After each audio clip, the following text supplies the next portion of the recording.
सर्दियों की कड़कड़ाती रातें शुरू हो चुकी थीं।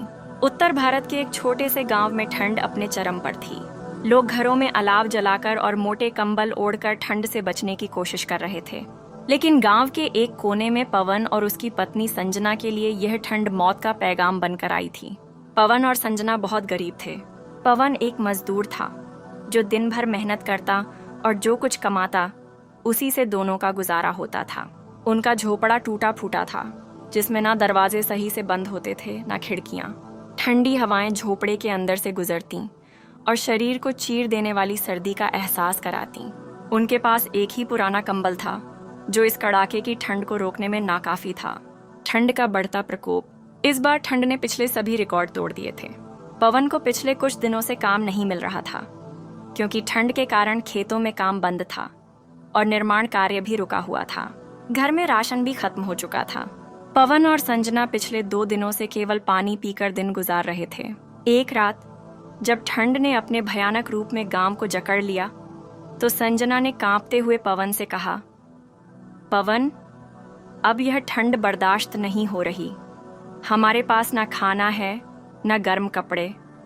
इस तरह तो हम नहीं बच पाएंगे। पवन ने उसकी तरफ देखा। वह जानता था कि हालात बेहद खराब हैं, लेकिन वह हार मानने वालों में से नहीं था। उसने कहा, संजना, मैं कुछ करता हूँ। चाहे कुछ भी हो जाए, मैं तुम्हारे लिए खाना और गर्म कपड़े लेकर आऊँगा।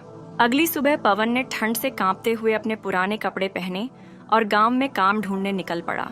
लेकिन चारों तरफ सन्नाटा था। ठंड इतनी ज्यादा थी कि लोग घरों से बाहर निकलने की हिम्मत नहीं कर रहे थे। पवन ने हर घर का दरवाजा खटखटाया, लेकिन हर जगह से उसे निराशा हाथ लगी। थक हार कर पवन चौपाल पर बैठ गया, जहां कुछ लोग अलाव जलाकर आग ताप रहे थे। उनमें से एक बुजुर्ग ने कहा, पवन, इस ठंड में कोई काम नहीं मिलेगा, लेकिन अगर तुम जंगल से लकड़ियां लाकर बेचो तो शायद तुम्हें कुछ पैसे मिल जाएं। पवन ने यह सुना और तुरंत जंगल की ओर चल पड़ा। रास्ता लंबा और कठिन था। ठंडी हवाएं उसके शरीर को चीर रही थीं, लेकिन वह अपने मन में यह सोचकर हिम्मत बनाए हुए था कि उसे संजना के लिए कुछ करना है। जंगल पहुंचकर पवन ने सूखी लकड़ियां इकट्ठा करनी शुरू की। उसके हाथ ठंड से सुन्न हो रहे थे, लेकिन उसने रुकने का नाम नहीं लिया। कुछ घंटों में उसने लकड़ियों का एक बड़ा गट्ठा तैयार कर लिया, लेकिन अब सबसे बड़ी चुनौती थी इसे लेकर गांव तक वापस जाना। गठरी भारी थी और ठंड से जमे हुए शरीर के लिए उसे उठाना बहुत मुश्किल हो रहा था। चलते चलते पवन की सांसें फूलने लगीं। ठंड के कारण उसके पैरों में जान नहीं बची थी, लेकिन उसने खुद से कहा, संजना मेरा इंतजार कर रही है, मुझे हार नहीं माननी चाहिए। जैसे तैसे पवन गांव पहुंचा।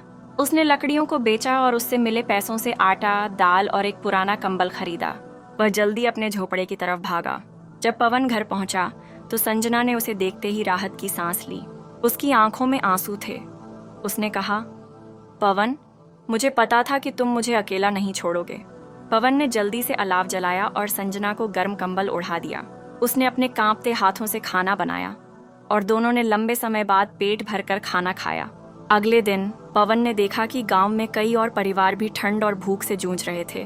उसने संजना से कहा, हम अकेले नहीं हैं जो इस मुसीबत का सामना कर रहे हैं।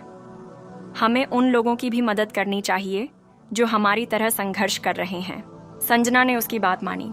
पवन ने गांव वालों को एकत्रित किया और उनसे कहा, अगर हम सब मिलकर काम करें तो इस ठंड से बच सकते हैं।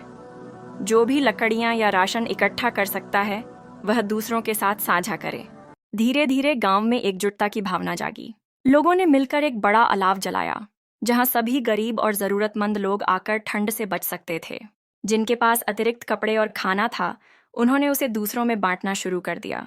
पवन और संजना की मेहनत और दयालुता ने पूरे गांव को एकजुट कर दिया। अब ठंड से लड़ाई सिर्फ पवन और संजना की नहीं थी, बल्कि पूरे गांव की थी। पवन ने महसूस किया कि अकेले संघर्ष करना मुश्किल हो सकता है, लेकिन जब लोग एकजुट होते हैं तो सबसे बड़ी मुश्किलों को भी हराया जा सकता है। उस सर्दी ने पवन और संजना को सिखाया कि इंसानियत और एकजुटता से हर मुश्किल को मात दी जा सकती है। उनकी यह कहानी आज भी गांव में एक मिसाल के तौर पर सुनाई जाती है।